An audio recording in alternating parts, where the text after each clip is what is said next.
मौलाना ने वफ़ पर पीएम मोदी को दी चुनौती। मुस्लिम महिला नाजिया इलाही खान ने उधेड़ कर बुंदिया। दिया तगड़ा ज्ञान, भाग खड़े हुए मौलाना। वफ़ एक्ट का कानून पूरे भारत में लागू हो चुका है, लेकिन इस कानून को पश्चिम बंगाल में ममता दीदी लागू न करने के लिए ऐलान कर चुकी हैं। हालांकि इस कानून से न सिर्फ मुस्लिम समुदाय को फायदा होगा, बल्कि अवैध रूप से वफ़ की गई जमीन का भी खुलासा होगा।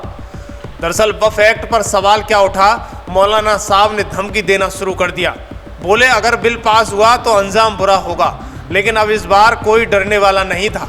मंच से नहीं, माइक से नहीं, एक मुस्लिम महिला ने उसकी ललकार का जवाब दिया है। नाम है नाजिया इलाही खान।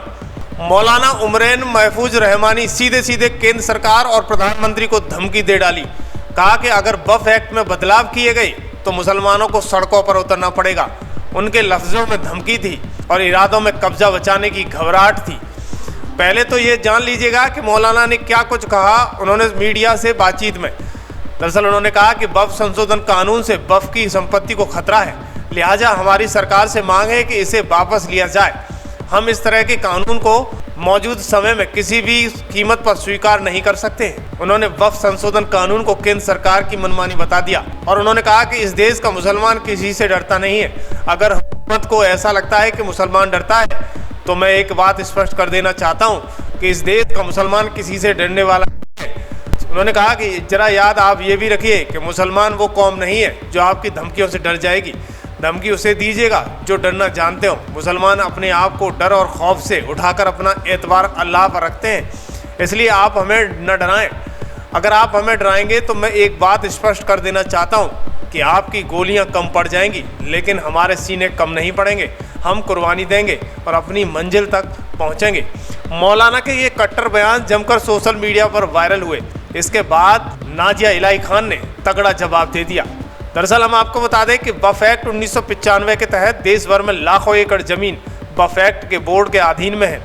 कागजों में ये ज़मीन मुस्लिम समाज की भलाई के लिए है, मदरसों के लिए है, अनाथालयों और कब्रिस्तानों के लिए है, लेकिन हकीकत कुछ और है।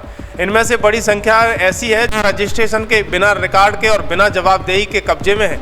और अब जब सरकार इन ज़मीनों को ऑडिट और ट्रांसपेरेंसी चाहती है तो कुछ मौलानाओं को बड़ी ज़ोरदार मिर्ची लगती हुई दिखाई दे रही है।